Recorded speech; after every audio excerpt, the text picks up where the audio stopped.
ընտրության իրավունքի սահմանափակման հարց է դրվում, եթե 6 ամիս ճիշտ եմ հիշում, այստեղ չի ապրել։ Դուք այս ամենը նախագիծը հիմք ընդունելով կամ առաջարկելով ո՞րն եք դրել հիմքը, պատճառը, որովհետև պետք է որ տվյալներ լինի այս ընտրությունների ժամանակ, օրինակ քանի քաղաքացի է եկել դրսից, որը անհանգստացրել է կառավարության, իշխանության, իշխող ուժին, հիմք կա տակը դրած, քանի քաղաքացի է եկել, որը սպառնալիք է եղել այս վերջակետով։ Նախ Հայաստանի Հանրապետության քաղաքացիները Հայաստանի Հանրապետության համար սպառնալիք չեն։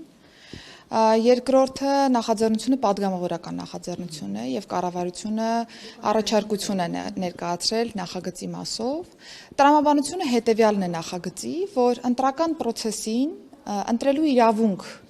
դրա շրջանակներում ընտրելու իրավունք վերապահվի մեր այն քաղաքացիներին, որոնք ցույց են տալիս իրենց մշտական եւ կայուն կապը պետության հետ։ Իսկ դա հնարավոր է օրինակ եւ հատկապես Հայաստանի Հանրապետությունում բնակվելով եւ այստեղ մշտական բնակություն ունենալով ըստ էության։ Ընդ որում այս առումով բազմաթիվ են տարբեր փորձերը նաեւ միջազգային պրակտիկայում, որոնք որ ռեզիդենտության կանոնը որպես այդպիսին նախատեսում են տարբեր process-ների շրջանակներում։ Դուք գիտեք, որ օրինակ առողջության ապահովագրության process-ի շրջանակներում եւս ռեզիդենտության կանոնը կա եւ նմանատիպ մոտեցումները նաեւ մեզ թույլ են տալիս մտածելու, որ տվյալ անձ այստեղ բնակվելով ունի կայուն եւ մշտական կապ Հայաստանի Հանրապետության հետ եւ հետեւապես ավելի լայն ծավալով պիտի օգտվի բոլոր իրավունքներից, որոնք որ կա։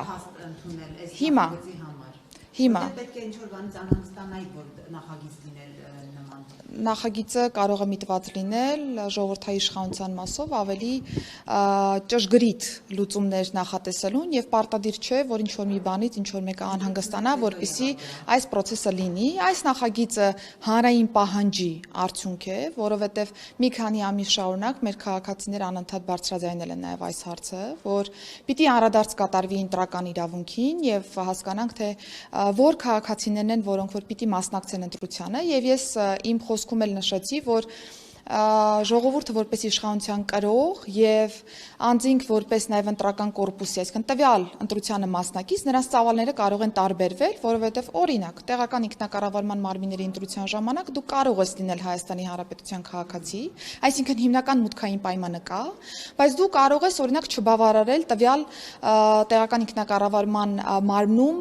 մշտական բնակության հաշվառման ընդհանուր առմամբ կանոնի եւ հետեւաբար չընդգրկվես ընտրություններում ընտրացուցակներում որպես քվեարկելու իրավունք ունեցող անձ։ Եվ սրանով է նաև բացատրվում, որ այս երկու եզրույթները իշխանության կրող որպես ժողովրդի ներկայացուցիչ եւ ընտրական կորպուսի մասնակից դրանք իրարից պիտի տարանջատել եւ այս նախագծով ըստ էության առաջարկվում է մշտական բնակության ցենզ նախատեսել նաև համապետական ընտրությունների ժամանակ։ Կառավարության առաջարկն այն է, որ այն լինի пассив ընտրական իրավունքի կեսի չափով, այսինքն 2 տարին վերցնենք որպես չափանիշ եւ դրա շրջանակներում եթե անձը 1 տարի մշտական բնակություն ունի Հայաստանի Հանրապետությունում, ապա կարողանա մասը կազմել սկզբում նախնական, ապա վերջնական ցուցակների եւ գնալ քվեարկության։ Կարծում եմ, սա եւս մեկ կարևոր քայլ է իրական ժողովրդային իշխանության երաշխավորման, ընդ որում ես ուզում եմ նաեւ ցրել բոլոր այն մտահոգությունները, որոնք կարող են կապված լինել նաեւ Սփյուռքի հետ, որովհետեւ նմանատիպ հարցեր քննարկվեցին։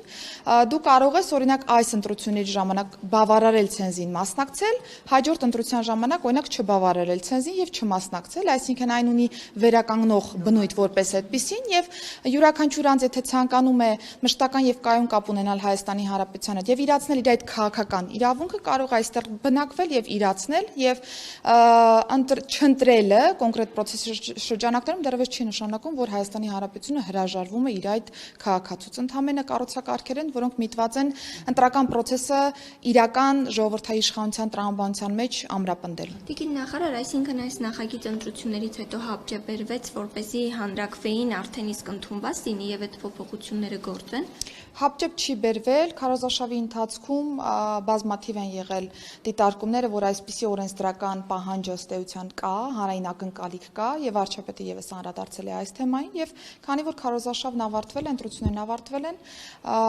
պատգամավորները հանդես են եկել օրենսդրական նախաձեռնությամբ, որպեսզի իրացնեն այն հանրային ակնկալիքը, որը որ գեներացվել է։ Նկատի ունեմ արտահերթով է էլի բերվում, ոչ թե չեն սպասել նոր ձևավորվող ազգային ժողովով նոր այս հարցը բերեն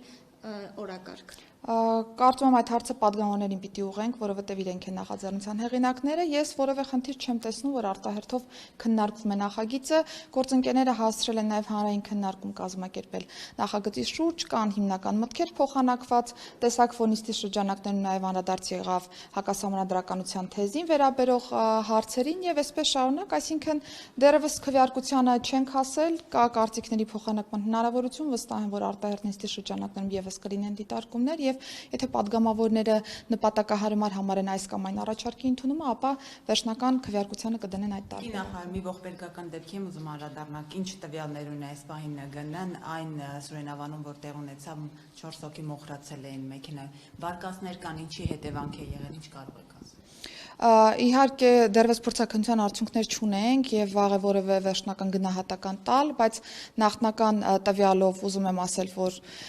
գազի արտահոսքի հետ գործ ունենք ըստ էության, որովհետև ունենք նաև որոշակի ապացույցներ, որոնք որ վկայել են, որ հենց դա է եղել պատճառը, կսպասենք փորձաքննության արդյունքներին, արդեն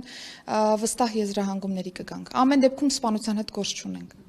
Եվ քանի որ կառավարության կազմն է ձևավորվում, արդեն եղել է խոսակցություն ձեր եւ պարոն Փաշինյանի միջև, դուք մնում եք ձեր պաշտոնին, թե փոխարինողներ է փնտրում Փաշինյանը։ Հայաստանի Հանրապետության վարչապետը սահմանված ժամկետում կանի նշանակումներ եւ հանդես կգա հայտարարությամբ, այլ ասելիք չունեմ։ Ուզում եք մնալ պաշտոնավարել։ Այս պայդրությամբ զբաղեցնում եմ ներքին գործերի նախարարի պաշտոնը, այսքան։ Հատիկին նախարար եւ կապված այս նախագծի հետ արդյոք արտահերթ ընտրությունների խոսակցություններ կարող են լինել, որպես ընդդիմությունը նաեւ այդպես էր մեկնաբանում։ Նմանատիպ խոսակցություններ այս պայդրությամբ չկան, կայացել է մեր հերթական ընտրությունները եւ ժողովուրդը կատարել է իր ընտրությունը, կան ձևավորված արդեն ընտրական process-ի շրջանակներում ուժեր, որոնք որ անցել են խորհրդարան, հնդածից նաեւ համանդրական դատան է դիտարկում բողոք եւ կարծում դրանով կեզրափակվի մնացյալ հարցերի հետ կապված որևէ քննարկում չկա այս բանը։